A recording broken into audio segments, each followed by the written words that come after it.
بسم اللہ الرحمن الرحیم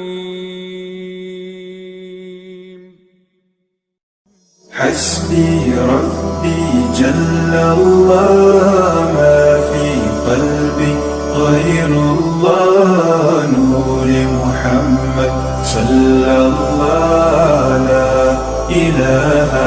إلا الله حسبي ربي جل الله ما في قلبي من الشیطان الرجیم بسم اللہ الرحمن الرحیم سورہ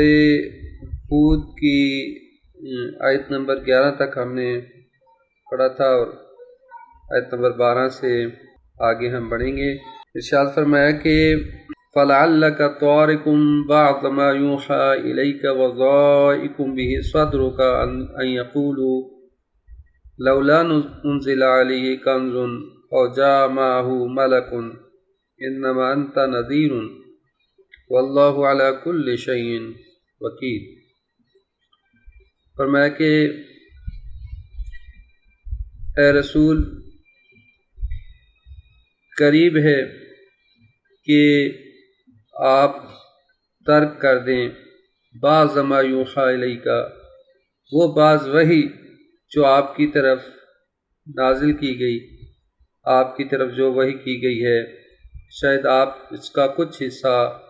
چھوڑنے والے ہیں، اس وجہ سے ان کی بات سے دل تنگ ہو کر وَضَائِقٌ بِهِ صَدْرُكَ، اور اپنے آپ آپ کا دل جو ہے وہ تنگ ہو رہا ہے، أَن يَقُولُوا، اس وجہ سے کہ وہ کہتے ہیں لَوْلَا أُنزِلَ عَلَيْهِ كَنزٌ، کہ کیوں نہیں نازل ہوا اس پر خزانہ، اور جاء معه ملک، یا اس کے ساتھ کوئی فرشتہ کیوں نہیں آیا۔ انما انت نذیر، فرمایا کہ رسول آپ فقط نذیر ہیں، ڈرانے والے ہیں، واللہ علی کل شیء وکیل، اور اللہ ہر چیز کا ذمہ دار ہے، ہر چیز پر نگہبان ہے۔ اس آیت میں اشارہ اس بات کی طرف کہ رسول خدا صلی اللہ علیہ وآلہ وسلم جب وحی کا پیغام پہنچاتے ہیں کفار و مشرکین کی طرف، تو ان کی طرف سے طرح طرح کے ہیلے بہانے، طرح طرح کی تکلیفیں اور طرح طرح کے الزامات لگائے جاتے ہیں، اور آپ پر سختی اور مشکلات میں ہیں، اور وہ یہ کہتے ہیں کہ اگر یہ اللہ کی طرف سے نبی ہے تو کیوں اس کے پاس کوئی خزانہ نہیں آیا، کیوں اس کے ساتھ کوئی فرشتہ نازل نہیں ہوا، اور اس طرح کی باتیں کرتے ہیں، اور یعنی در حقیقت وحی کا انکار کرنے والے ہیں، اور خدا تعالیٰ کی طرف سے جو پیغام آیا ہے رسول خدا کا اس کو قبول نہیں کرتے، اور آپ کو اللہ کا نمائندہ کے طور پر، اللہ کے نبی کے طور پر تسلیم نہیں کرتے۔ تو اس میں رسول خدا صلی اللہ علیہ وآلہ وسلم کی ہمت بڑھائی جا رہی ہے کہ ان نامساعد حالات میں جو رسالت کا بار سنگین ہے، یہ نہایت دشوار ہے، لیکن ایسا نہ ہو کہ خدا نخواستہ آپ جو ہے اپنی وحی جو اللہ کی طرف سے آپ کو اوپر وحی آئی ہے اس پیغام کو پہنچانے میں کوتاہی کر دیں، یا اس کا بعض حصہ ان تک نہ پہنچائیں۔ آپ کا کام ہے ڈرانا، آپ انما انت نذیر، آپ نذیر ہیں، آپ اللہ کی طرف سے نمائندے ہیں، اور اللہ کی طرف سے جو نبی ہیں۔ یہاں اس بات سے یہ ہرگز بات ثابت نہیں ہوتی کہ رسول خدا نعوذ باللہ تبلیغ کو ترک کرنے کا قصد رکھتے تھے، یا آیات الہی کو نہ پہنچانے کا قصد رکھتے تھے، بلکہ یہاں لعل آیا ہے، یعنی کہ ایک طرح سے پہلے سے ہی جو ہے وہ ایک چیز سے کہ حتیٰ خیال بھی اس چیز کا پیدا نہ ہو، کہ ایسا نہ ہو کہ ان کی طرف سے سختی، ان کی طرف سے مشکلات، اور یعنی حقیقت میں اس سختی اور اس مشکلات اور جو کفار و مشرکین کی طرف سے جو پروپیگنڈا اور جو مخالفت ہے اس کی طرف زیادہ اشارہ ہے، کہ وہ اتنا سخت ہے، اتنا سنگین ہے کہ شاید پیغمبر کی جگہ کوئی اور ہوتا تو ترک کر دیتا وحی کے پیغام پہنچانے کو اور اپنے رسالت کے کام کو تبلیغ نہ پہنچاتا۔ یعنی در حقیقت واقع اس مشکل کی طرف اور سختی کی طرف اشارہ ہے، اور ایسا نہ ہو کہ جو ہے وہ یہ وقت آپ جو ہے وہ اپنی وحی کا پیغام جو اللہ تعالیٰ کی طرف سے دیا ہے اس کو کا کچھ حصہ نہ پہنچائیں۔ تو لہٰذا رسول خدا صلی اللہ علیہ وآلہ وسلم کے لیے نبوت کا پیغام، وحی کا پیغام پہنچانا انتہائی سخت اور کٹھن مراحل اور سخت حالات کے تحت تھا، لیکن فرمایا کہ یہ لوگ حقیقت وحی کو، آپ کی منزلت کو درک نہیں کرتے۔ وہ یہ سمجھتے ہیں کہ جو مادی اعتبار سے جس کے پاس مال و دولت ہے اسی کا مقام ہے، اور اسی لیے یہ کہتے تھے کہ کیوں نہیں اس کے اوپر خزانہ نازل ہوا، کیوں نہیں اس کے ساتھ فرشتہ آیا۔ ٹھیک، یعنی وہ یہی سمجھتے تھے کہ ایک نبی جو ہے وہ جو خدا تعالیٰ کی طرف سے نمائندہ ہے، وہ دنیاوی، اس کے پاس بھی بڑا مال و دولت ہونا چاہیے، اس کے پاس بڑا پیسہ ہونا چاہیے، بڑا ٹھاٹ باٹ ہونی چاہیے، ٹھیک ہے، کام بندہ، یا جو ہے وہ کہتے تھے کہ یتیم ہیں، اس یتیم کو ہی اللہ تعالیٰ نے کیوں نبی کے طور پر انتخاب کر دیا۔ تو دنیاوی مقام، دنیاوی منصب، مال و دولت، ان چیزوں کو زیادہ اہمیت دیتے تھے۔ تو اگلی آیت میں یہ ارشاد فرمایا کہ ام یقولون افتراہ، کیا یہ کہتے ہیں کہ آپ نے اس کو گھڑ لیا ہے، یعنی قرآن کو آپ نے خود سے بنا لیا ہے۔ قل فاتوا بعشر سور مثلہ مفتریات، آپ کہہ دیجئے کہ آپ اس طرح کے 10 صورتیں لے آؤ گھڑی ہوئی، یعنی اگر تم واقعاً کہتے ہو کہ یہ گھڑا ہوا پورا قرآن گھڑا ہوا ہے تو آپ صرف 10 صورتیں ہی گھڑی ہوئی لے آؤ۔ وَادْعُوا مَنِ اسْتَطَعْتُم مِّن دُونِ اللَّهِ، اور پھر تمہیں چیلنج ہے کہ جس کو مرضی ہے تم بلا لو، وَادْعُوا، بلا لو، مَنِ اسْتَطَعْتُم، جس کو تم بلا سکتے ہو، مِن دُونِ اللَّهِ، اللہ کے سوا، اللہ کے سوا چاہے جن و انس میں سے جس کو مرضی تم بلا لو تمہاری مدد کریں اور 10 صورتیں گھڑ کے لے آئیں، ان کو تم صادقین، اگر تم سچے ہو اور یہ بات درست ہے تمہاری کہ رسول نے یہ بات کہی ہے۔ یعنی ایک تو یہ کہ رسول خدا صلی اللہ علیہ وسلم کی نبوت کو قبول نہیں کر رہے اور یہ کہہ رہے ہیں کہ ان پر خزانہ کیوں نہیں نازل ہوا، ان کے اوپر فرشتہ کیوں نہیں نازل ہوا۔ دوسری طرف سے یہ کہہ رہے ہیں کہ یہ جو کلام ہے، یہ جو وحی ہے، یہ جو پیغام آپ لا رہے ہیں، یہ اپنی طرف سے آپ نے گھڑا ہے، خدا کی طرف سے نہیں ہے۔ تو یعنی ہر طرف سے حملے ہیں اور ہر طرف سے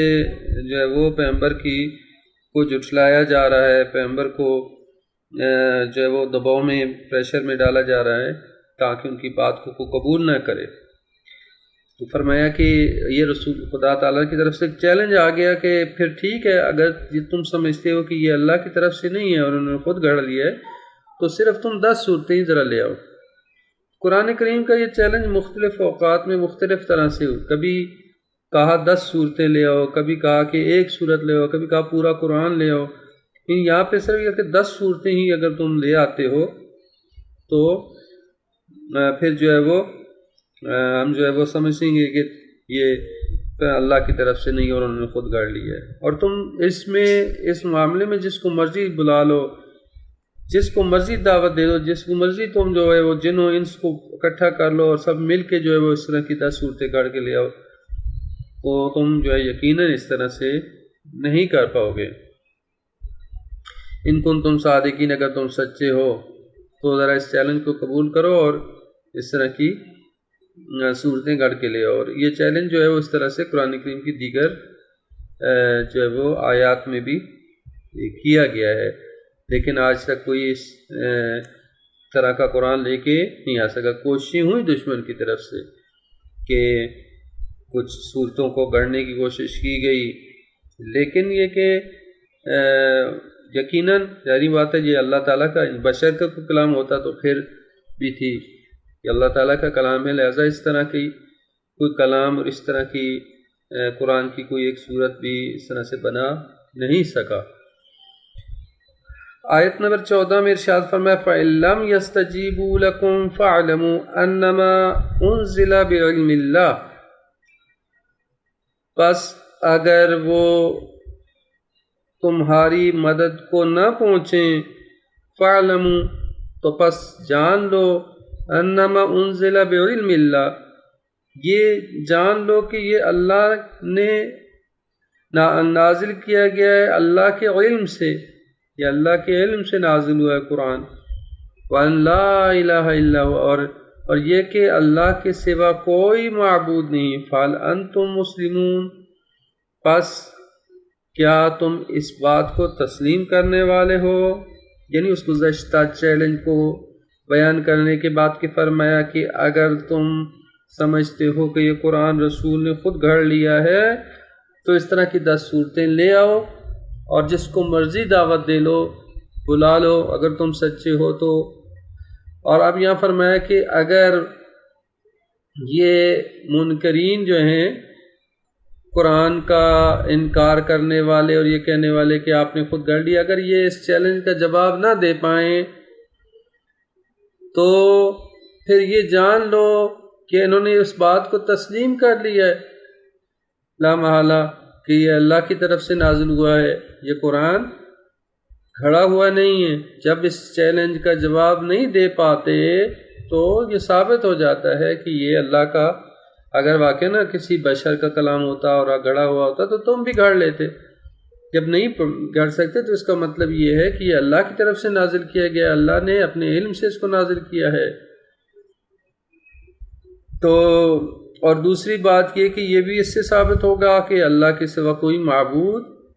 نہیں ہے۔ بس کیا تم اس بات کو تسلیم کرتے ہو؟ یعنی جب تم اس چیلنج کو جواب نہیں دے سکتے اور اس طرح کا قرآن گھڑ کے نہیں لا سکتے اور اس طرح کی 10 صورتیں گھڑ کے نہیں لا سکتے تو یہ تمہیں تسلیم کرنا چاہیے کہ اللہ کی طرف سے نازل کیا گیا، اور جب اللہ کی طرف سے نازل ہونا ثابت ہو گیا تو اس کا مطلب یہ ہے کہ اللہ کے سوا کوئی معبود بھی نہیں ہے، بس اسی کی پرستش کرو اور تمام معبودوں سے کنارہ کشی اختیار کرو، اس بات کو تم تسلیم کر لو، یعنی تم مسلمان ہو جاؤ۔ یعنی اگر تم چیلنج کو قبول نہیں کر سکتے اور چیلنج کے جواب نہیں دے سکتے تو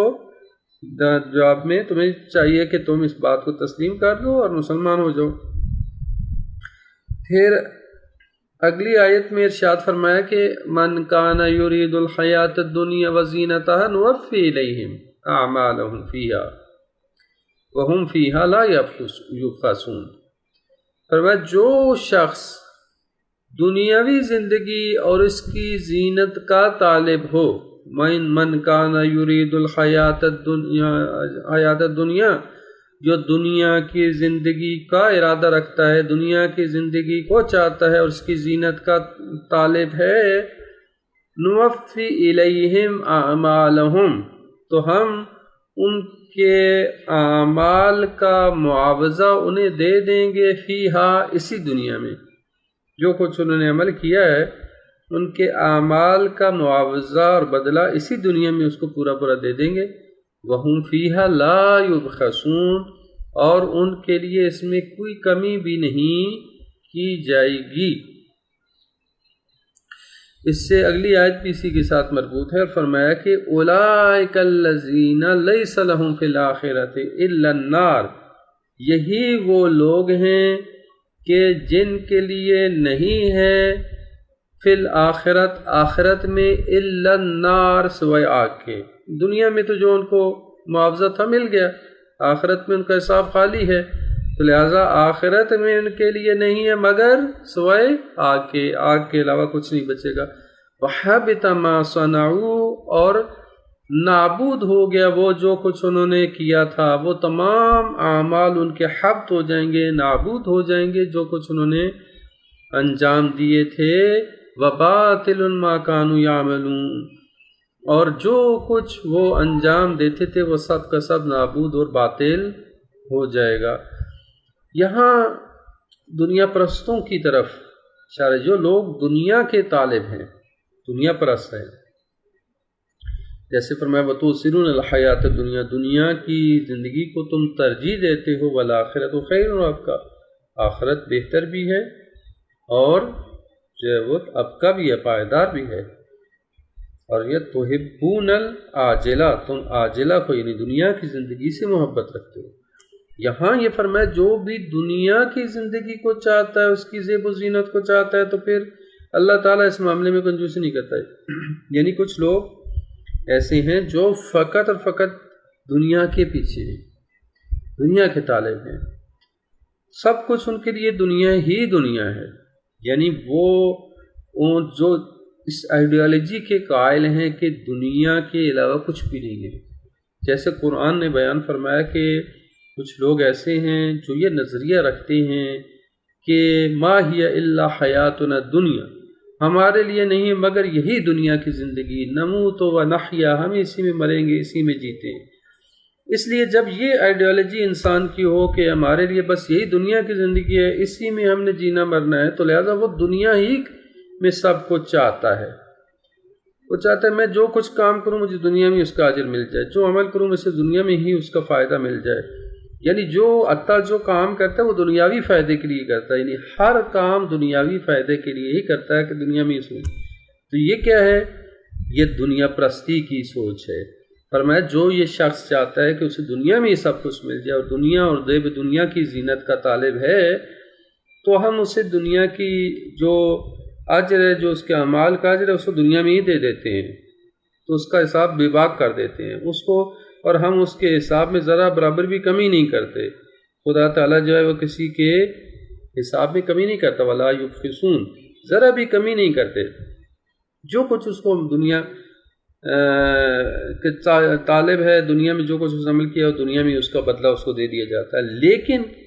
قرآن یہ بیان فرماتا ہے دوسری جگہ پہ کہ ایسے لوگ جو دنیا کے طالب من یرید الحیات دنیا، جو دنیا کی زینت کا دنیا کی کا ارادہ رکھتا ہے، تو نوفی منہا،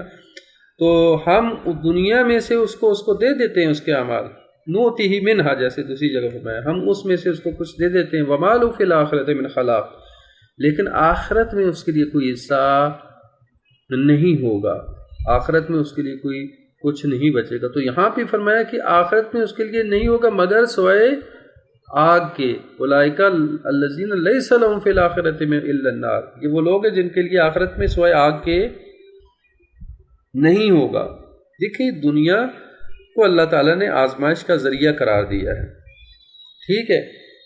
اگرچہ دنیا کی جو نعمتیں ہیں وہ اللہ تعالیٰ نے سب کے لیے بنائی ہیں، مومن بھی استفادہ کرتا ہے، کافر بھی، منافق بھی، سب اسی سے استفادہ کرتے ہیں دنیا، اور جو جس قدر محنت کرتا ہے ہر ایک کو اپنے اس محنت کے حساب سے، چونکہ سبب اور مسبب کا نظام ہے، سسٹم ہے، جتنا کوئی محنت کرتا ہے اسی حساب سے اس کو مل جاتا ہے۔ لیکن مومن جو ہے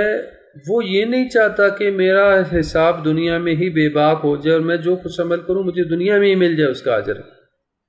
وہ جو عمل کرتا ہے آخرت کے لیے کرتا ہے،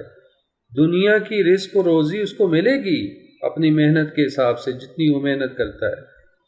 لیکن جتنا وہ عمل خیر انجام دیتا ہے وہ اس لیے نہیں کہ مجھے دنیا میں ہی اس کا اجر مل جائے، بلکہ آخرت میں، کیونکہ اس کو معلوم ہے کہ یہ دنیا عارضی دنیا ہے۔ لیکن کافر جو ہے، کافر کا آخرت کے اوپر ایمان نہیں ہے، لہذا جو کچھ وہ کرتا ہے دنیا کے لیے کرتا ہے، تو جہاں پہ ایمان کا فرق آ جاتا ہے صحیح، تو لہٰذا اللہ تعالیٰ جو ہے وہ اس کافر کو دنیا میں ہی اس کا بدلہ دے دیتا ہے۔ آپ دیکھیں کہ آپ کہتے ہیں کہ جی کفار اور مشرکین کو اللہ تعالیٰ کیوں اتنا ناز و نعمتوں سے نوازتا ہے، کیوں ان کو دنیا میں ہی اس کا جو کو بدلہ ہے، جو کو عمل خیر بھی انجام دیتا ہے، جو اچھائی بھی کرتا ہے، وہ اس کو دنیا میں اس کا بدلہ مل جاتا ہے، ٹھیک ہے۔ اتنے افراد، اتنے کفار، آپ کہتے ہیں، یہاں پہ لوگ کہتے ہیں کہ اتنے اچھے لوگ تھے، کافر بھی تھے لیکن اچھے تھے، لوگوں کی خدمت کی، تو انہوں نے جو کچھ کیا دنیا کے لیے کیا، خدا کے لیے نہیں کیا یا آخرت کے لیے نہیں کیا، تو جو کچھ انہوں نے کیا اللہ تعالیٰ دنیا میں اس کو بدلہ اس کو دے دیا، اس نے اللہ نے ان کو شہرت دے دی، اللہ نے اس کو مقام دے دیا، اللہ نے اس کو مال و دولت دے دی دنیا میں، جیسے اس آیت کی روح سے اللہ تعالیٰ دنیا میں اس کو بدلہ دے دیتا ہے، لیکن آخرت میں اس کے لیے کچھ نہیں۔ کیوں؟ اس لیے کہ اس کی آخرت کے اوپر یقین ہی نہیں تھا، آخرت کے لیے اس کیے ہی نہیں کچھ اس نے، اور اللہ تعالیٰ کے لیے اس نے کچھ انجام ہی نہیں دیا، ٹھیک ہے۔ جیسے اس کے بارے میں حکایت جو پہلے بھی میں نے بیان کی تھی کہ یہ حکایت بیان کی گئی ہے کہ ایک دفعہ ایک ظالم جابر بادشاہ وہ مریض ہو جاتا ہے اور اس کا کوئی علاج نہیں ہوتا. حکیم جو ہے ڈاکٹر حکیم مختلف علاج کرتے ہیں لیکن اس کو علاج نہیں کر پاتے. آخر ایک حکیم کہتا ہے کہ اس بیماری کا ایک خاص علاج ہے اور وہ ایک خاص قسم کی مچھلی ہے جو سمندر کی تہ میں ہوتی ہے اور ایک صرف سال کے ایک خاص موسم میں وہ تھوڑے دنوں کے لیے اوپر آتی ہے، وغیرہ سمندر کی گہرائی میں ہوتی ہے اور اس کو پکڑنا اور شکار کرنا بہت مشکل ہے اور صرف اس مچھلی میں اس کا علاج موجود ہے. لیکن افسوس یہ ہے کہ یہ موسم ایسا ہے کہ اس میں مچھلی وہ سمندر کی تہ میں ہوگی اور اس کو اوپر لانا مشکل ہے. اب ظاہری بات ہے اس دور کے اعتبار سے کوئی نہیں اس قابل کہ وہ سمندر کی تہ سے اس مچھلی کو لے کے آئے، لیکن بادشاہ کے جاتے ہیں سپاہی وغیرہ اور جا کے سمندر میں جال پھینکتے ہیں اور اتفاق سے پہلی دفعہ ہی وہ مچھلی ان کے ہاتھ آ جاتی ہے اور لے کے آتے ہیں اور بادشاہ کھاتا ہے اور صحت مند ہو جاتا ہے. اتفاق سے تھوڑے عرصے بعد ایک مومن بھی بیمار ہو جاتا ہے. اللہ تعالیٰ کا نیک بندہ ہے، بہت با ایمان ہے، بہت متقی، اور بیمار ہو جاتا ہے اور اس کو بھی اسی طرح کی بیماری ہوتی ہے. حکیم کہتا ہے کہ تمہاری بیماری کا علاج اس خاص قسم کی مچھلی میں ہے. اور خوش قسمتی سے موسم بھی ایسا ہے کہ اس موسم میں وہ مچھلیاں جو ہے وہ سمندر کے اوپر سطح سمندر پہ آتی ہیں اور اوپر آسانی سے ان کو شکار کیا جا سکتا ہے، پکڑا جا سکتا ہے. وہ خوش ہو جاتا ہے، اپنے دوستوں کو بھیجتا ہے، اس کے دوست جاتے ہیں مچھلی کو پکڑتے ہیں لیکن کوئی نہیں ملتی. کوشش کرتے ہیں کوئی مچھلی نہیں ملتی، دوبارہ چند دفعہ کوشش کرتے نہیں ملتی. اب پیچھے کیا معاملہ طے پا رہا ہے؟ فرشتے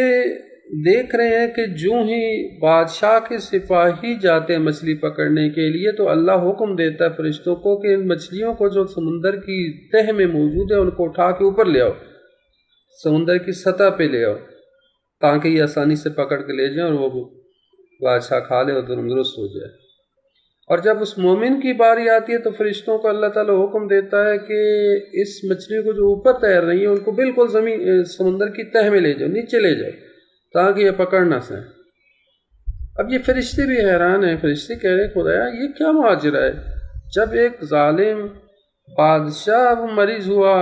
مچھلیاں نیچے تھیں تو انہیں حکم دیا اوپر آ جائیں اور وہ صحت یاب بھی ہو گیا، صحت مند بھی ہو گیا. اور جب یہ مومن تیرا مومن بندہ مریض ہوا اور اس کو مچھلی کی ضرورت پڑی، مچھلیاں اوپر تھیں تو انہوں نے کہا نیچے چلی جائیں، حکم دیا. تو ماجرا کیا ہے؟ ہمیں سمجھ نہیں آئی. تو اللہ تعالیٰ کی طرف سے جو ہے وہ جواب آیا کہ اے میرے فرشتوں میں حکیم ہوں اور حکمت کے بغیر کوئی کام نہیں کرتا. یہ جو بادشاہ تھا اور اس کے کچھ نیک اعمال بھی تھے، اگرچہ یہ ظالم تھا، کافر تھا، لیکن اس کے کچھ نیک اعمال تھے. اور میں کسی کا ادار نہیں رکھتا، میں نے چاہا کہ دنیا میں اس کا اجر دے دوں، اس کو پاداش دے دوں، تو میں نے اس کی نیک اعمال کی جزا اور پاداش کے طور پر اس کے لیے یہ کیا کہ مچھلیاں جو نیچے تھیں اس کو اوپر لے آیا تاکہ دنیا میں اس کی عمل کی جزا مل جائے اور آخرت میں اس کا حساب بے باک ہو جائے اور کوئی عمل اس کا باقی نہ رہے. جبکہ یہ جو مومن تھا، میرا مومن بندہ نیک تھا، لیکن اس کے کچھ گناہ بھی تھے. میں نے چاہا کہ اس بیماری کی وجہ سے اس کے گناہ بخشے جائیں. یہ اس وجہ سے مچھلیوں کو حکم دیا نیچے چلا جائے اور جو ہی جو ہے وہ تاکہ یہ بیماری میں شدت میں مبتلا ہو اور اس کے گناہ بخشے جائیں اور آخرت میں اس کو اجر دوں تاکہ آخرت میں اس کے ذمہ کوئی گناہ نہ رہے. تو اللہ تعالیٰ اس آیت میں اگرچہ ممکن ہے یہ واقع رونمانہ ہوا ایک حکایت بیان کی گئی ہے، لیکن اس حکایت میں اس چیز کی طرف وضاحت موجود ہے کہ اللہ تعالیٰ کے جو کام ہے حکمت بھرے ہوتے ہیں.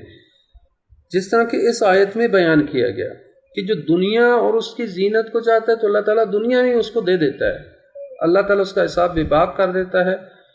اور بالکل کمی بھی کوئی معصوم نہیں کرتا. جو کچھ اس کے اعمال ہے اس کا اجر اس کا بدلہ دنیا میں اس کو دے دیتا ہے.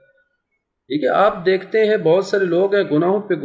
پہ گناہ کرتے جاتے ہیں، لیکن ان کے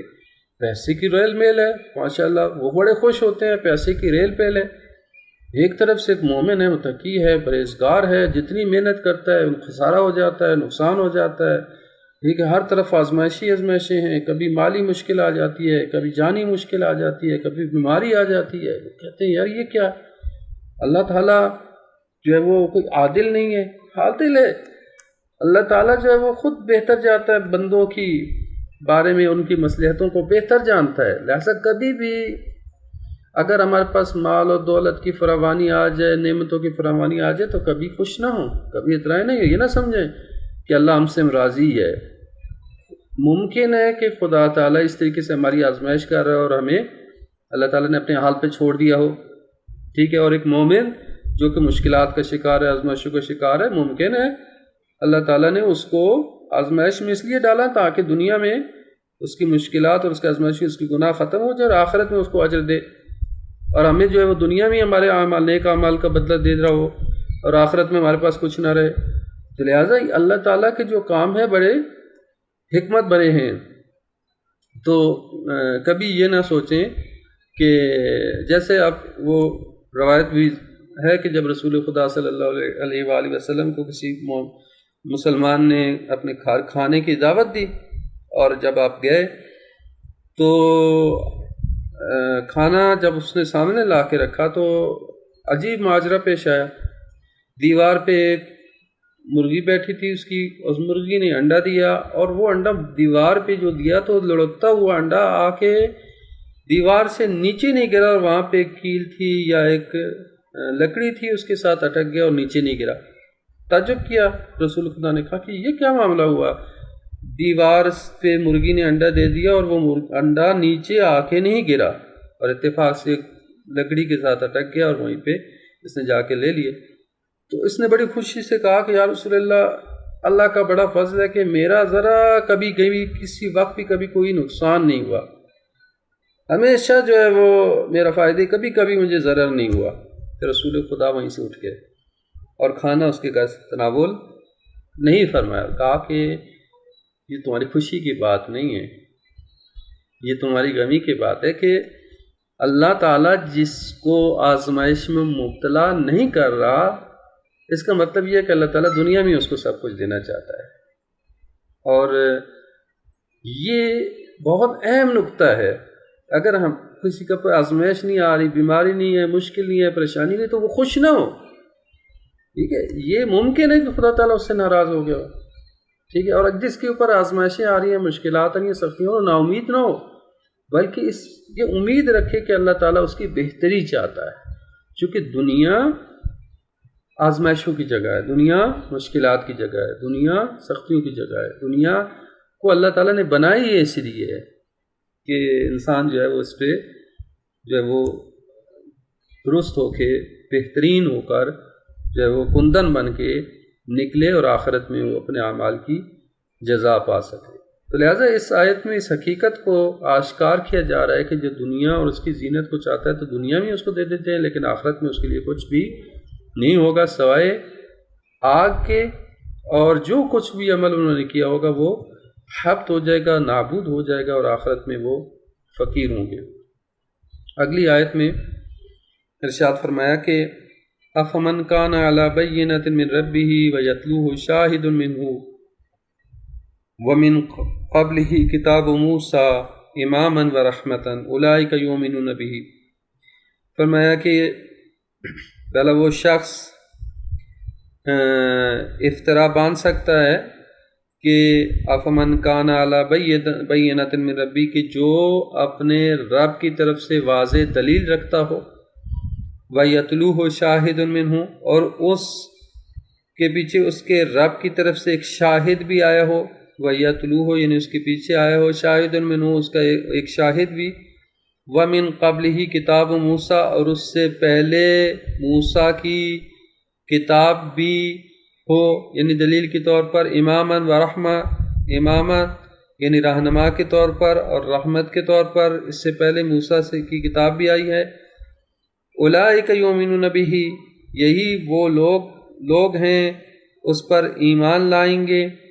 ومن یکفر بہ من الاحزاب، اور احزاب میں سے فرقوں میں سے جو بھی انکار کر دے گا اس کا فالنار موعدہ، تو آگ اس کی وعدہ گاہ ہے، آگ اس کا ٹھکانہ ہے، جہنم اس کا ٹھکانہ ہے۔ فلا تک فی مریۃ منہ، پس آپ اس کے بارے میں کسی قسم کے شک میں نہ رہیں۔ انہ الحق من ربک، بے شک یہ حق ہے تیرے رب کی طرف سے۔ ولکن اکثر الناس لا یؤمنون، لیکن اکثر لوگ ایمان نہیں رکھتے یا ایمان نہیں لاتے۔ یہاں قرآن کریم کی حقانیت کے بارے میں یہ بیان فرمایا جا رہا ہے کہ یہ جو قرآن ہے یہ قرآن اللہ کی طرف سے ہے اور حق ہے، کیونکہ یہ قرآن جو کہ رسول خدا صلی اللہ علیہ وآلہ وسلم جن پر یہ قرآن نازل ہوا ہے وہ کیوں کر افطرا باندھ سکتے ہیں، بہتان باندھ سکتے ہیں، یعنی خود سے قرآن کو گھاڑ سکتے ہیں کہ جس کے ساتھ اللہ کی طرف سے حجت اور دلیل موجود ہے، حجت اور دلیل ان کے ساتھ موجود ہے، اور اس دلیل و حجت کا تم مقابلہ بھی نہ کر سکے۔ جیسے بیان کیا گیا کہ اگر تم سمجھتے ہو کہ یہ قرآن اس نے خود گھڑا ہے تو اس سے سیدھا صورتیں لے ہو۔ اب یہ ایک بہترین دلیل ہے، حجت ہے کہ یہ کہ بشری کلام نہیں ہے، خدا کی طرف سے کلام ہے۔ ایک بات تو یہ، یعنی یہ قرآن کا معجزہ ہونا قرآن کی اوپر ایک حجت اور ایک دلیل ہے کہ یہ اللہ تعالیٰ کی طرف سے ہے۔ پس من کان علی بینۃ من ربی، جو اللہ کی طرف سے بینہ یعنی حجت رکھتا ہے تو وہ یعنی یہ ایک معجزے کے طور پر قرآن موجود ہے، تو کیسے ممکن ہے کہ یہ قرآن اس نے خود سے گاڑ لیا ہو۔ دوسرا وَيَتْلُوهُ شَاهِدٌ مِّنْهُ، اور قرآن کے بعد رسول کی حقانیت پر گواہ بھی موجود ہے جو اس قرآن کے واضح ہونے کی کا نزدیک سے مشاہدہ کرنے والا ہے۔ بعض اب یہاں پہ شاہد منہ، بعض نے کہا کہ یہاں سے مراد رسول خدا ہیں کہ جو اس قرآن کے اوپر شاہد ہیں، لیکن جو ہے وہ ہمارے علماء مفسرین یہ کہتے ہیں کہ یہاں پہ وَيَتْلُوهُ شَاهِدٌ مِّنْهُ سے مراد مولا علی علیہ السلام ہے، کہ جو کیونکہ رسول خدا خود اپنے لیے تو شاہد نہیں ہو سکتے، ٹھیک ہے، یعنی ایک تو یہ کہ وہ بینہ رکھتے ہیں، حجت رکھتے ہیں کہ یہ قرآن حق ہے کیونکہ تم اس کا مقابلہ نہیں کر سکتے۔ وَيَتْلُوهُ شَاهِدٌ مِّنْهُ سے کیا مراد، اور تلاوت کرتا ہے ایک شاہد جو ہے وہ اس میں سے، وہ شاہد کون ہے؟ تو روایات کے مطابق وہ شاہد مولا علی علیہ السلام ہے، جو گواہ ہیں قرآن کریم کی حقانیت کے اوپر، رسول خدا کی نبوت کے اوپر گواہ کے طور پر ہیں، ٹھیک ہے۔ تو جیسے کہ قرآن کی دوسری آیات میں بھی اس چیز کی طرف اشارہ ہے کہ رسول اگر یہ تمہیں تمہاری نبوت کو قبول نہیں کرتے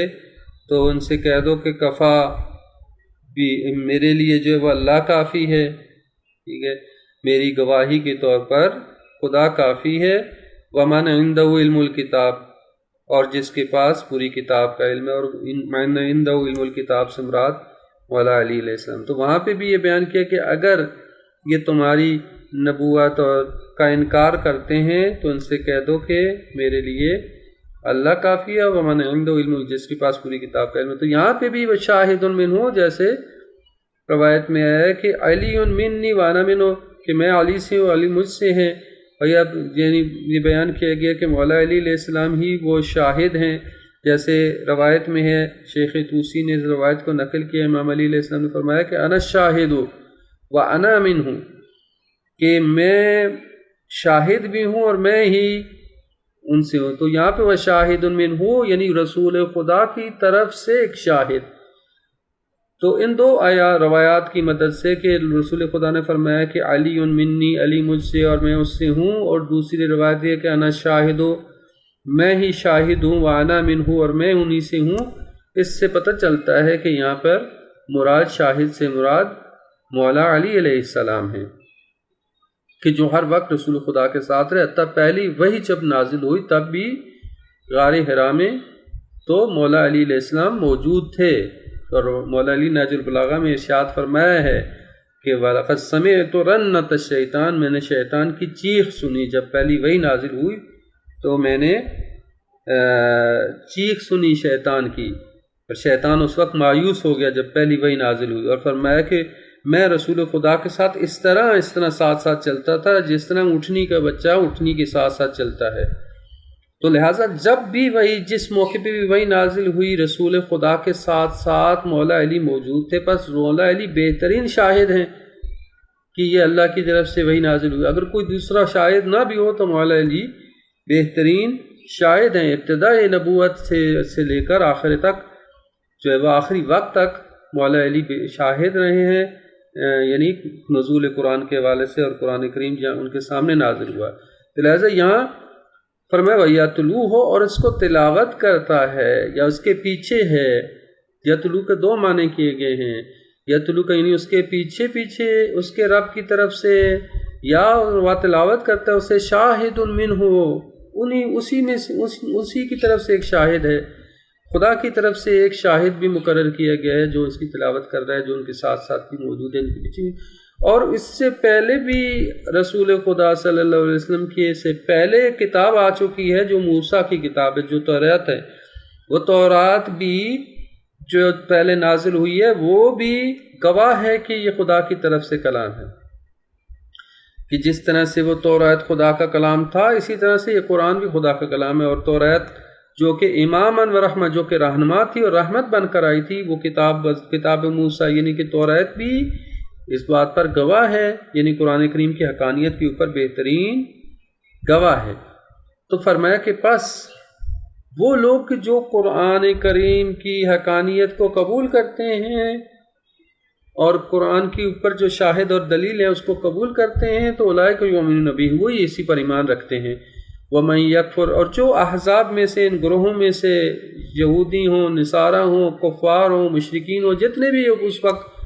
افراد، جتنے بھی احزاب، جتنے بھی گروہ، جتنے بھی فرقے موجود تھے، فرمایا جو بھی ان احزاب میں سے قرآن کا انکار کر دے گا فَالنَّارُ مَوْعِدُهُ، تو آگ اس کا ٹھکانہ ہے، آگ اس کی وعدہ گاہ ہے۔ فَلَا تَكُ فِيهِ، پس آپ کسی قسم کی شک میں مبتلا نہ ہوں، آپ جو ہے وہ دل برداشتہ نہ ہوں، یہ آپ کے رب کی طرف سے ہی ہے اور برحق قرآن برحق ہے، لیکن اکثر لوگ ایمان نہیں رکھتے۔ تو لہٰذا یہ آیت جو ہے جس طرح قرآن کریم کی حقانیت کے اوپر دلیل ہے، اسی طرح مولا علی علیہ السلام کی فضیلت کے اوپر بھی ہے کہ جو ہے وہ دلیل ہے اس بات پر کہ مولا علی علیہ السلام شاہد ہیں۔ ایک اور روایت بھی ابن عباس سے نقل کی گئی، اَفَمَنْ كَانَ عَلَىٰ بَيِّنَةٍ مِّن رَبِّهِ سے رسول خدا ابن عباس نے بیان کیا کہ اس سے مراد ابن عباس رسول خدا صلی اللہ علیہ وآلہ وسلم ہے، وَيَتْلُوهُ شَاهِدٌ مِّنْهُ سے مراد مولا علی علیہ السلام ہیں۔ ٹھیک ہے، عطا اہل سنت نے بھی روایت نقل کی ہے، تفسیر قرطبی میں ہے، تفسیر ثعلبی میں ہے، تفسیر شواہد التنزیل میں ہے، یہ اہل سنت کی کتاب ہے، تفسیریں ہیں، ان میں بھی ابن عباس سے روایت نقل کی گئی ہے کہ وَيَتْلُوهُ شَاهِدٌ مِّنْهُ سے مراد علی علیہ السلام ہیں۔ اسی طرح جابر ابن عبداللہ انصاری سے بھی روایت موجود ہے، تفسیر قرطبی در منصور میں شاہد سے مراد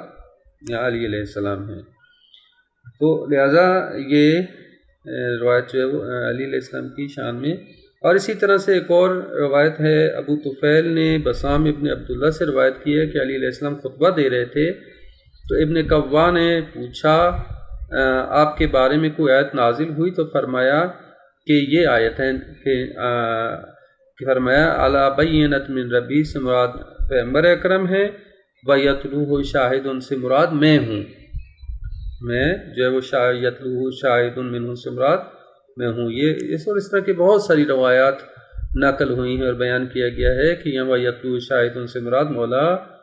علی علیہ السلام ہیں، اور اہل سنت نے بھی ان روایات کو نقل کیا اپنی تفاسیر میں، تفسیر مظہری میں بھی نقل ہوا ہے، اسی طرح سے اور بہت ساری تفاسیر میں، اور ابن عباس سے روایات کو نقل کیا گیا ہے کہ یہاں اَفَمَنْ كَانَ عَلَىٰ بَيِّنَةٍ مِّن رَبِّهِ سے مراد علی رسول خدا ہیں، وَشَاهِدٌ مِّنْهُ سے مراد مولا علی علیہ السلام ہیں۔ تو آگے بڑھتے ہیں کہ ومن اظلم ممن افترى علی اللہ کذبا، اور اس سے بڑھ کر کون زیادہ ظالم ہوگا جو اللہ پر جھوٹا بہتان باندھ لے۔ یہ ہو ہی نہیں سکتا کہ پیغمبر اپنی طرف سے کتاب گھڑ لیں اور خدا پر جھوٹا بہتان باندھ لیں۔ اس سے بڑا ظالم کون ہو سکتا ہے جو اللہ پر جھوٹا بہتان باندھ لے۔ اولئک یعرضون علی ربہم، وہ لوگ جو اللہ پر جھوٹا بہتان باندھے تو ایسے لوگ اپنے رب کے حضور میں پیش کیے جائیں گے۔ وَيَقُولُ الْأَشْهَادُ هَؤُلَاءِ الَّذِينَ كَذَبُوا عَلَى رَبِّهِمْ، اور اس وقت گواہ حاضر کیے جائیں گے، گواہ کہیں گے کہ یہی وہ لوگ ہیں جنہوں نے اپنے رب پر جھوٹ بولا تھا۔ أَلَا لَعْنَةُ اللَّهِ عَلَى الظَّالِمِينَ، خبردار ظالموں پر اللہ کی لعنت ہے۔ اور اگلی آیت میں فرمایا الذین یصدون عن سبیل اللہ، یہ ظالم کون ہیں؟ یہ وہ لوگ ہیں کہ جو اللہ کے راستے سے روکتے ہیں، وَيَبْغُونَهَا عِوَجًا، اور اس میں کجی لانا چاہتے ہیں، وَهُمْ بِالْآخِرَةِ هُمْ کافرون، اور یہی وہ لوگ ہیں جو آخرت کے منکر ہیں۔ تو یہاں اسی سلسلے کو بیان کرتی فرمایا کہ قرآن اللہ کی طرف سے ہے، اور ایسا نہیں ہو سکتا کہ رسول خدا نے اس کو بہتان باندھا اور رسول خدا نے گھڑ لیا ہو، کیونکہ جو اس سے بڑھ کر کوئی ظالم ہو نہیں سکتا جو اللہ کی طرف کسی جھوٹی بات کی نسبت دے دے یا خدا پر کسی کو بہتان باندھ لے، تو یہ وہ سب سے بڑا ظالم ہے۔ اور جو اس طرح کرے کہ اللہ پر کوئی جھوٹی بات باندھ لے تو اس کو قیامت کے دن پیش کیا جائے گا اور گواہ حاضر کیے جائیں گے، اور گواہ جو آئیں گے اور کہیں گے کہ یہ وہ لوگ ہیں جنہوں نے اللہ کے اوپر جھوٹ بولا تھا، اور پھر یہ کہیں گے کہ ظالموں پر اللہ کی لعنت ہو۔ وَيَقُولُ الْأَشْهَادُ، یعنی گواہ حاضر کیے جائیں گے، گواہ پیش کیے جائیں گے۔ اچھا، اب یہ گواہ کون ہوں گے؟ ممکن ہے بہت سارے گواہ ہو سکتے ہیں۔ انسان کے خود اعضاء و جوارح قرآن نے بیان کیا، انسان کے اعضاء و جوارح انسان کے خلاف گواہی دیں گے، حتیٰ زمان و مکان گواہی دیں گے، ٹھیک ہے۔ تو البتہ قرآن نے یہ بیان فرمایا کہ انبیاء بھی اپنی امتوں کے اوپر گواہ ہیں۔ فَكَيْفَ إِذَا جِئْنَا مِنْ كُلِّ أُمَّةٍ بِشَهِيدٍ، کہ فرمایا کہ رسول وہ کیا حال ہوگا، اس دن کیا حال ہوگا کہ جب ہم ہر امت میں سے ایک گواہ کو لائیں گے، وَجِئْنَا بِكَ عَلَىٰ هَٰؤُلَاءِ شَهِيدًا، اور آپ کو ان تمام لوگوں کے اوپر بطور گواہ، یعنی ہمارے پیغمبر نہ فقط اپنی امت کے شاہد اور گواہ ہیں بلکہ گزشتہ امتوں کے بھی شاہد اور گواہ ہیں۔ یہ پیغمبر اکرم کی عظمت اور بزرگی ہے۔ شاہد اور گواہ وہ ہوتا ہے جو دیکھ رہا ہو، جس کے سامنے ایک عمل انجام پایا ہو۔ تو اب دیکھیں کہ پیغمبر اکرم کی عظمت کس قدر ہے کہ پیغمبر اکرم کی خلقت سب سے پہلے ہوئی، خلقت نوری، اول ما خلق اللہ نوری، اور اسی وجہ سے پیغمبر جو ہے وہ تمام امتوں کے اوپر شاہد اور گواہ ہیں۔ وَجِئْنَا بِكَ هَٰؤُلَاءِ شَهِيدًا، کہ اے پیغمبر آپ کو سب کے اوپر گواہ کے طور پر لایا جائے گا۔ اور اسی طرح قرآن نے بیان فرمایا وَجَاءَتْ كُلُّ نَفْسٍ مَعَهَا سَائِقٌ وَشَهِيدٌ، کہ ہر شخص کو لایا جائے گا، کٹہرے میں کھڑا کیا جائے گا اور اس کے حساب کیا جائے گا، اس کے ساتھ ایک ہانکنے والا یعنی فرشتہ ہوگا، اور ایک شہید بھی، ایک گواہ بھی ہوگا، ہر شخص کے ساتھ ساتھ ایک گواہ ہوگا۔ سائق و شہید یعنی فرشتے جو اس کو ہانک کر لانے والے ہوں گے، اور ایک گواہ بھی اس کے ساتھ ساتھ ہوگا۔ تو یہ شہداء یعنی یہاں بیان کیا، یعنی بہت سارے گواہ ہیں، ایک گواہ نہیں۔ وَيَقُولُ الْأَشْهَادُ، گواہ بہت سارے، جیسے قرآن نے بیان کیا کہ تمہارے ان کے ہاتھ، ان کے کان، ان کے پاؤں، ان کے زبانیں سب گواہی دیں گے۔ یوم تشہد علیہم السنتہم وایدیہم وارجلہم، کہ جس دن ان کی زبانیں، ان کے ہاتھ، ان کے پاؤں سب کچھ گواہی دیں گے جو کچھ انہوں نے عمل کیا، یعنی ہمارے اعضاء و جوارح بھی ہمارے خلاف ہو جائیں گے، وہ بھی ہمارے خلاف گواہی دیں گے۔ اور اسی طرح سب جو ہے وہ جیسے دوسری آیت میں فرمایا حتی اذا ما جاؤ شاہدہ علیہم سمعہم و ابصارہم و جلودہم بما کانوا یعملون، کہ جب سب وہاں پہنچ جائیں گے یعنی خدا کے حضور میں حاضر ہوں گے تو اس وقت ان کے کان، ان کی آنکھیں، ان کی حتیٰ کھالیں، ان کے جلد بھی گواہی دے گی ان کے خلاف کہ جو کچھ وہ کیا کرتے تھے۔ تو لہٰذا یہ اشہاد فرمایا یعنی بہت سارے گواہ ہوں گے، کوئی ایک گواہ نہیں ہے، انبیاء بھی گواہ ہیں، انسان کے اعضاء و جوارح بھی گواہ ہیں، فرشتے بھی گواہ ہیں، زمان و مکان بھی گواہ ہیں، یہ سب کے سب گواہ۔ ایک عمل انسان انجام دیتا ہے اور کتنے گواہ ہوتے ہیں، لہٰذا جو ہے وہ بہت سخت ہے، یعنی انسان جو ہے وہ اپنے اعمال کے حوالے سے بڑی دقت کرے کہ ایک عمل انجام دیتا اور کتنے گواہ ہوتے ہیں جو اس کے عمل کو دیکھ رہے۔ جیسے قرآن بیان فرماتا ہے کہ قُلِ اعْمَلُوا، ان سے کہہ دو تم عمل کرو، فَسَيَرَى اللَّهُ عَمَلَكُمْ وَرَسُولُهُ وَالْمُؤْمِنُونَ، ان قریب تمہارے عمل کو اللہ بھی دیکھ رہا ہے، دیکھے گا، رسول بھی دیکھیں گے اور مومنون بھی دیکھیں گے، اور مومنین سے مراد جو ہے وہ ائمہ معصومین علیہ السلام ہیں، یعنی ہمارے نام اعمال ان کے حضور میں بھی پیش ہوتے ہیں، رسول کے حضور میں پیش ہوتا ہے، ائمہ معصومین کے حضور میں ہمارے نام اعمال پیش کیے جاتے ہیں، اور روایات بھی اس چیز کے اوپر شاہد ہیں۔ تو لہٰذا یہ بیان کیا گیا کہ بہت سارے گواہ ہوں گے جو کہ یہ کہیں گے یہ وہ لوگ ہیں جنہوں نے اپنے رب پر جھوٹ بولا ہے۔ اب اس سے یہ بھی مطلب نکلتا ہے کہ کچھ لوگ ایسے ہوتے ہیں کہ بغیر کسی دلیل کے، بغیر کسی علم کے ایسے ہی اپنی طرف سے باتیں گھڑ لیتے ہیں اور ائمہ کی طرف، رسول کی طرف، خدا کی طرف نسبت دے دیتے ہیں۔ خاص طور پر اہل منبر جو ہیں، ممبروں پر جو آتے ہیں، علم نہیں ہوتا، اپنی طرف سے چیزیں گھڑ کے کبھی واہ واہ کی خاطر، کبھی نعرے لگوانے کی خاطر، کبھی لوگوں کو رلانے کی خاطر اب باتیں گھڑ لیتے ہیں۔ تو یہ سب کے اسی کا مصداق ہے کہ یعنی اللہ کے رسول اور ائمہ معصومین پر جھوٹا بہتان باندھنے والے کی سزا یہ ہے کہ اللہ لعنت اللہ علی الظالمین ہے، اور فرمایا کہ یہ وہ لوگ ہیں جو اللہ کے راستے سے روکتے ہیں لوگوں کو، کیونکہ جب ایک جھوٹ کا سہارا دیا جاتا ہے، چاہے اچھے کام کے لیے ہے، جب جھوٹ کا سہارا لیا جا رہا ہے تو یعنی کہ اس میں حق کے راستے میں کجی پیدا کی جا رہی ہے، بگاڑ پیدا کیا جا رہا ہے، وہ اصلاح کی بجائے فساد پیدا کرتا ہے۔ وَيَبْغُونَ عِوَجًا، حق کے راستے میں کجی پیدا کرتے ہیں، وَهُمْ بِالْآخِرَةِ کافرون، یہ لوگ جو دنیاوی فائدے کے لیے یہ ایسا کرتے ہیں اور جھوٹ بولتے ہیں، بہتان باندھتے ہیں، تو یہ آخرت کے منکر ہیں۔ اگر آخرت کا ان کا ایمان ہوتا تو ایک تھوڑے سے فائدے اور پروفٹ کے لیے، منافع کے لیے اللہ کے اوپر جھوٹ نہ باندھتے، ائمہ معصومین پر جھوٹ بہتان نہ باندھتے اور جھوٹی باتیں کر کے واہ نہ کراتے، اور تھوڑی سی فیس کی خاطر جو ہے وہ لوگ جھوٹ نہ بتا۔ دیکھیں آپ کتنے زیادہ جو ہے ہمارے ممبروں کی وجہ سے، ہمارے ممبروں سے جھوٹ بولا جاتا ہے اور جھوٹ اور سچ مکس ہو جاتا ہے، اب لوگوں کو پتہ ہی نہیں چلتا کہ حق کیا ہے، حقیقت کیا ہے، حق اور جھوٹ جو ہے مکس ہو جاتا ہے۔ تو یہ بہتان باندھنا ہے، حقیقت میں ائمہ پر بہتان باندھنا، رسول پر بہتان باندھنا بھی اللہ تعالیٰ کے اوپر جھوٹا بہتان باندھنے کے مترادف ہے، چونکہ دین الہی کی بات ہے۔ جہاں دین الہی کی بات ہے تو ائمہ یا رسول پر جھوٹا بہتان باندھنا بھی اللہ کے اوپر جھوٹا بہتان باندھنے کے مترادف ہوگا، اور یہ آیات ان کے اوپر بھی صدق کرتی ہیں، نہ فقط قرآن کے مخالفت کرنے والوں پر بلکہ ان پر بھی صدق کرتی ہیں جو ائمہ معصومین علیہ السلام کے حوالے سے، ان کے فضائل کے حوالے سے یا ان کے مصائب کے حوالے سے جو ہے جھوٹی روایتیں اور جھوٹی باتیں اور اپنی من گھڑت باتیں، من گھڑت قصے بیان کر کے جو ہے وہ اپنی مجلسیں چمکاتے ہیں۔ تو ان کے لیے بھی یہ آیات صدق کر رہی ہیں، اور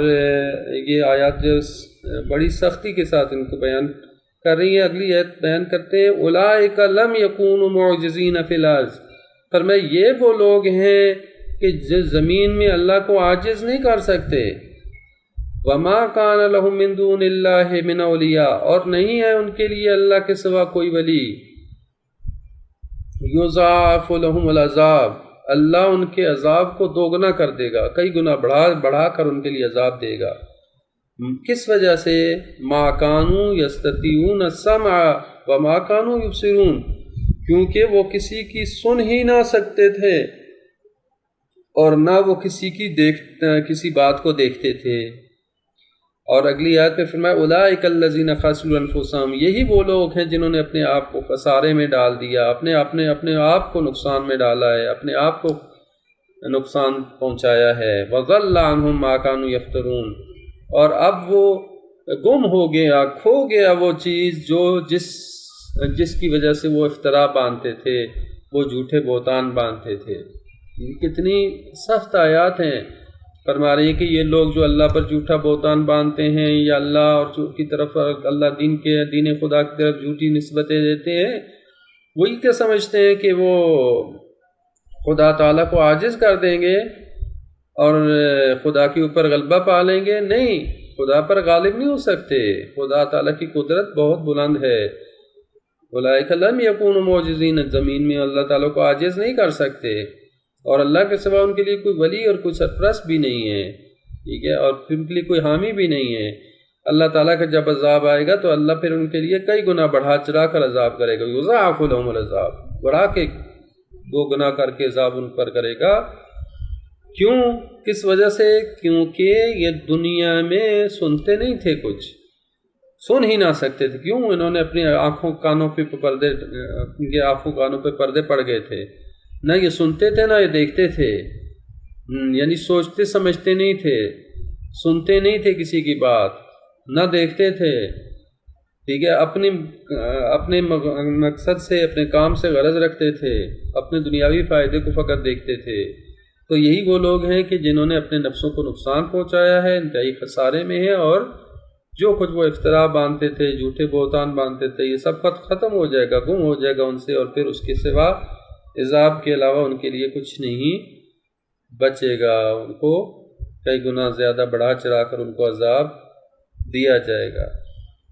تو لہٰذا یہ آیات انسان کے رونگٹے کھڑے کرنے کے لیے کافی ہیں۔ فقط یہ ہم نسبت نہ دے دیں کہ یہ آیات کفار کے لیے، مشرکین کے لیے نہیں، بلکہ یہ آیات کے اندر عمومیت پائی جاتی ہے۔ جو بھی اللہ کے دین کے بارے میں جھوٹی نسبت دیتا ہے، بہتان باندھتا ہے، افترا باندھتا ہے، وہ جو ہے وہ سب جو ہے اس کے ٹہرے میں آ جاتے ہیں، اور اللہ تعالیٰ کی یہ آیات پکار رہی ہیں کہ ایسے لوگوں کے لیے اللہ کا عذاب ہے۔ چونکہ دین خدا میں کجی پیدا کرنے کی کوشش جو کرتا ہے تو اس کے نتیجے میں اللہ تعالیٰ کی طرف سے غضب کا شکار ہوتا ہے۔ یہاں تک کافی ہے۔ اللہ تعالیٰ ہم سب کو توفیق دے کہ ہم قرآن کریم کی تعلیمات کو سمجھ پہ اس پر عمل پیرا ہو سکیں۔ دعا گو ہیں کہ اللہ تعالیٰ قرآن کریم اور رسول خدا اور امام معصومین علیہ السلام کی